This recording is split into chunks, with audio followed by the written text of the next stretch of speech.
नमस्कार। Vikramshila Shastri sir YouTube channel पर आपका स्वागत है। और आपको ध्यान रहे, हम लोग child development and pedagogy class में निरंतर चल रहे हैं। तो इसी क्रम में आपको ध्यान में है कि हमने ब्लूम्स टैक्सोनॉमी पर काम करना आरंभ किया है। तो इंस्ट्रक्शनल ऑब्जेक्टिव्स जो कि बहुत महत्वपूर्ण है। इंस्ट्रक्शनल ऑब्जेक्टिव में आपको ध्यान में हो कि व्यवहार के 3 पक्ष हैं, तो इनके 3 ऑब्जेक्टिव्स हो गए, ज्ञानात्मक, भावात्मक, क्रियात्मक। यह हमने कर लिया। ज्ञानात्मक पक्ष के 6 भाग ब्लूम का है, अर्थात ब्लूम ने ज्ञानात्मक पक्ष का वर्गीकरण किया है 6 भागों में। यह अपना हो चुका था, आपको ध्यान में अच्छी तरह से। भावात्मक पक्ष का वर्गीकरण, अफेक्टिव डोमेन का वर्गीकरण 1964 में ब्लूम, क्रथवाल और मारे द्वारा किया गया। तो आप ना इन सब पर हम प्रश्न बनाएंगे, लेकिन अगर शब्द का पता नहीं होगा तो बाद में दिक्कत होगी। तो ध्यान रहे, ये ब्लूम, क्रथवाल और मारिया के द्वारा अफेक्टिव भावात्मक पक्ष का किया गया है वर्गीकरण। ये वर्गीकरण इस प्रकार से है: ग्रहण करना, रिसीविंग; अनुक्रिया करना, रिस्पोंडिंग; अनुमूल्यन, वैल्यूइंग; संगठन, ऑर्गेनाइजेशन; लक्षण, वर्णन, कैरेक्टराइजेशन। तो ये हैं भाग इसके भावात्मक पक्ष की। और ध्यान देंगे, ये टीचिंग लर्निंग में जब हम क्लासरूम में इंटरेक्शंस कर रहे होते हैं तो रिसीविंग पॉइंट बहुत महत्वपूर्ण है, ग्रहण करना। क्योंकि वो जितना ग्रहण करेगा, जितने अलर्ट करेगा, जितना अवेयर होगा, उतना ही उसी अनुरूप वो दे पाएगा रिस्पॉन्स। तो ग्रहण करना अर्थात उसको उद्दीपक के बारे में उसकी चेतना, उसकी पहचान, सामने कोई प्रश्न रखे गए तो वो ये बहुत महत्वपूर्ण है, ग्रहण करना। हम लोग बोलते भी है ना कि लिसनिंग स्किल में, श्रवण कौशल में महत्वपूर्ण क्या है? सुनना और प्रतिक्रिया, अर्थात ग्रहण करना और प्रतिक्रिया देना। अगर वो ग्रहण नहीं कर रहा है तो रिस्पॉन्स नहीं दे पाएगा। इसलिए ग्रहण करना बहुत महत्वपूर्ण है। उसकी मनोवृत्ति को, उसकी टेंडेंसी को उसके लायक बनाना। जैसे आगे हम पढ़ेंगे, थॉर्नडाइक ने दिया है ना वो मनोवृत्ति का नियम, जो उसके अधिगम के 3 तो मूल नियम हैं और 5 उसके सेकेंडरी हैं, गौण नियम हैं ट्रायल एरर मेथड के। तो उसमें आया है मनोवृत्ति का नियम। तो उसकी मनोवृत्ति को इसके लायक बनाना।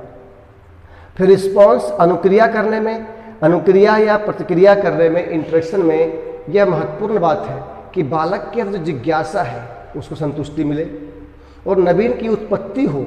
दोनों बातें ध्यान रखना है आपको।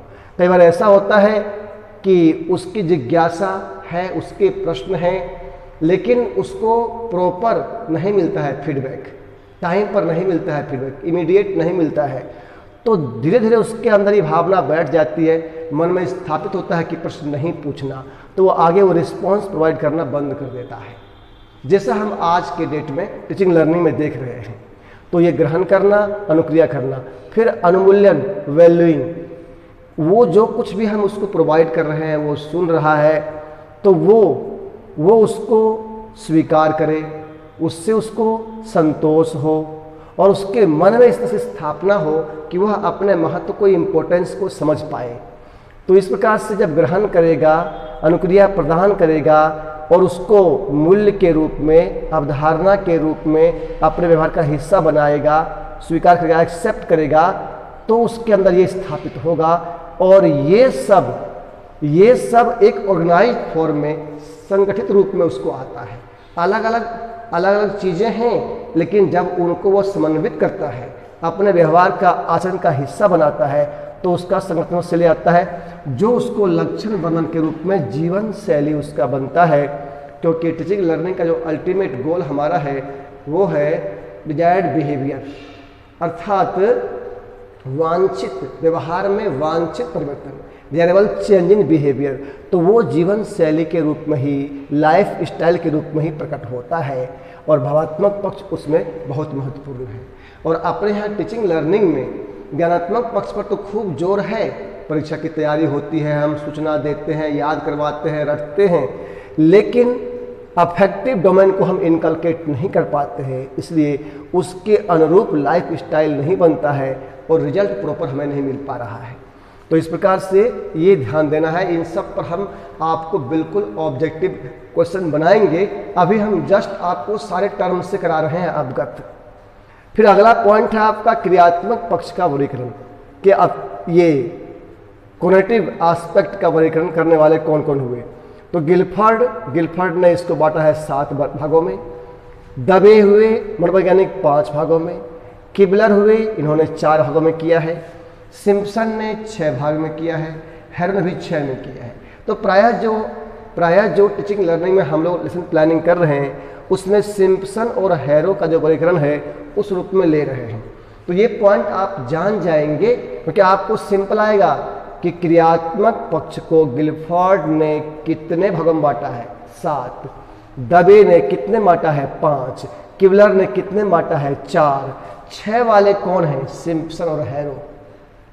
और सिम्पसन के जो पॉइंट हैं क्रियात्मक पक्ष के उसमें है उद्दीपन, इम्पल्सन, अनुकरण, इमिटेशन, परिचालन, मैनिपुलेशन, समन्वय, कोऑर्डिनेशन, नियंत्रण, कंट्रोल। तो अब देखिए ये पॉइंट है इतना। उद्दीपन पहले भी पॉइंट आ चुका है कि ध्यान देंगे भाई, जिसके प्रति प्रतिक्रिया दिखाता है उसको बोलते हैं उद्दीपन, इम्पल्सन। ये बहुत महत्वपूर्ण पॉइंट है टीचिंग लर्निंग में, क्योंकि अगर आप स्टूडेंट्स के समक्ष ऐसे उद्दीपन प्रस्तुत नहीं कर पाएंगे तो वो प्रतिक्रिया तैयार नहीं होगा, तो फिर उसके अंदर उस प्रकार के क्रियात्मक कौशल वाले जो गुण है उनका विकास नहीं हो पाएगा। और ये जिस तरह से होगा सामने आएगा तो उस तरह से वो उसको इमिटेशन करेगा, अनुकरण करेगा उसका, और फिर कुछ ना कुछ अपने ज्ञानेंद्रियों कर्मेंद्रियों में परिवर्तन करके और उसमें अपनी तरफ से जोड़ेगा। ऐसी शक्ति से उत्पन्न होती है उसको बोलते हैं मैनिपुलेशन। और जब वह अपने ज्ञानेंद्रियों की कर्मेंद्रियों की शक्ति को समन्वित करके, तो उसी प्रकार की जब ऐसा समन्वय वो कर पाता है और उस पर वो नियंत्रण स्थापित करता है, जैसा कि आपका मारिया मॉन्टेसरी ने कहा है वहाँ पर कि ज्ञानेंद्रियों कर्मेंद्रियों के प्रशिक्षण, ताकि बालक अपने परिस्थितियों के अनुरूप उन पर वो नियंत्रण स्थापित कर सके। तो जैसा वो करेगा उसके हिसाब से सामने उद्दीपक होंगे, उस हिसाब से उनका अनुकरण होगा, तो वैसे उसके ऊपर वो मैनिपुलेट करेगा, अपने तरफ से उसमें जोड़ेगा और ज्ञानेंद्रियों कर्मेंद्रियों का समन्वय करेगा, उस पर नियंत्रण स्थापित करेगा। इससे उसके अंदर आदत का निर्माण होगा और फिर संपूर्ण व्यवहार में उसका इस तरह से परिवर्तन बनता है, क्योंकि और कुछ नहीं, आदतों का पुंज ही है चरित्र, जीवन पूरा। तो इस प्रकार से सिम्पसन ने ये 6 भाग बताए हैं और इन सब बातों को ये पाठ योजना में लेसन प्लानिंग में एक टीचर को ध्यान रखना होता है।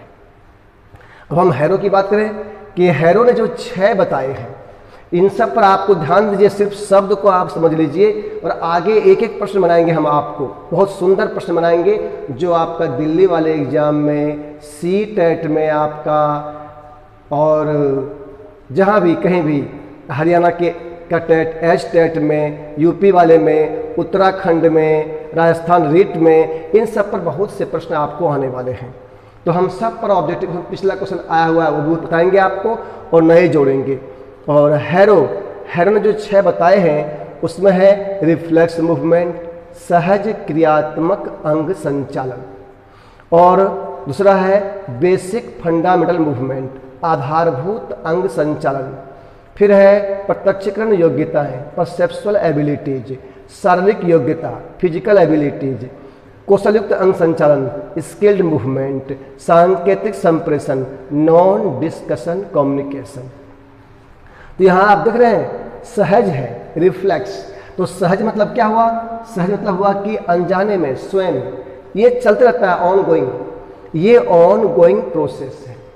एक बालक में, एक व्यक्ति में पूरा जन्म से लेकर मृत्यु तक अनजाने में अपने आप जैसे उसको मिलते हैं कुछ भी कहीं परिस्थितियां वगैरह, तो वहाँ वो अपने आप एक्टिविटी करता है, उसको बोलते हैं सहज क्रियात्मक अंग। सहजता रोग होता है ये चीज़ें, और जिसको एक अध्यापक को जानना होता है और उसको जानते समझते हुए वह उसके सामने निर्देश प्रस्तुत करता है।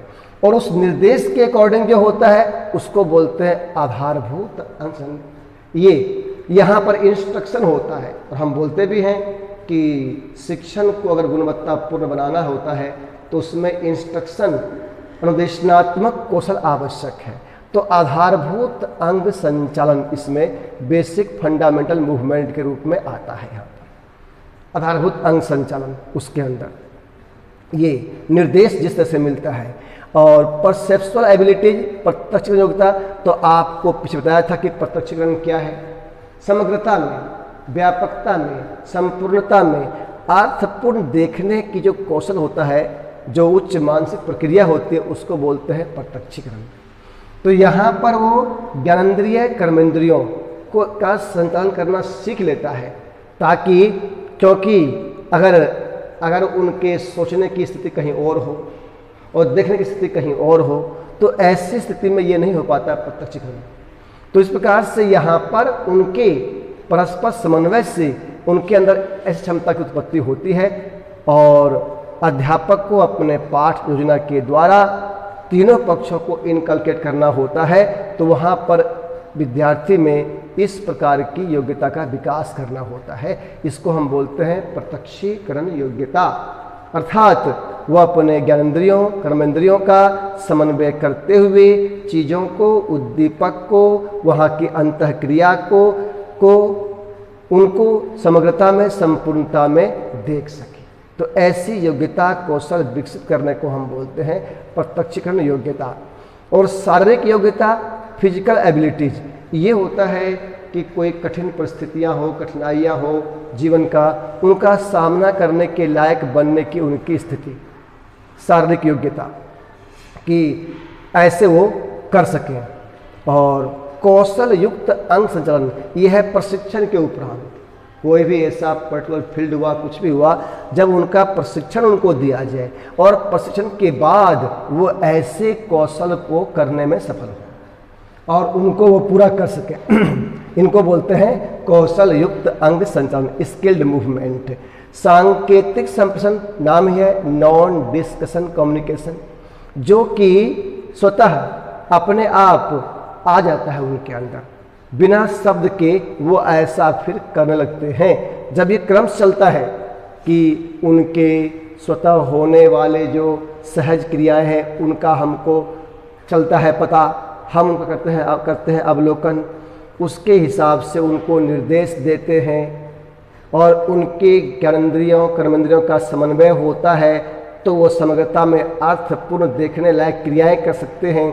तो उनकी जो कठिनाइयाँ वगैरह आती है जीवन में, उनका सामना करने में समर्थ बनते हैं। उनका प्रशिक्षण करने के उपरांत उनके अंदर उस प्रकार के कौशल के लायक अंग की योग्यता विकसित होती है और सांकेतिक संप्रेषण अर्थात सहज रूप में, सामान्य रूप से, बिना किसी प्रयास के भी ये चीज़ें उनके जीवन में आ जाते हैं। तो इस प्रकार से ये एक बार आप ये पूरी बातें जान जाएंगे तो इन पर हम क्वेश्चन बनाएंगे तो वह आसान हो जाएगा। धन्यवाद, बहुत अच्छा।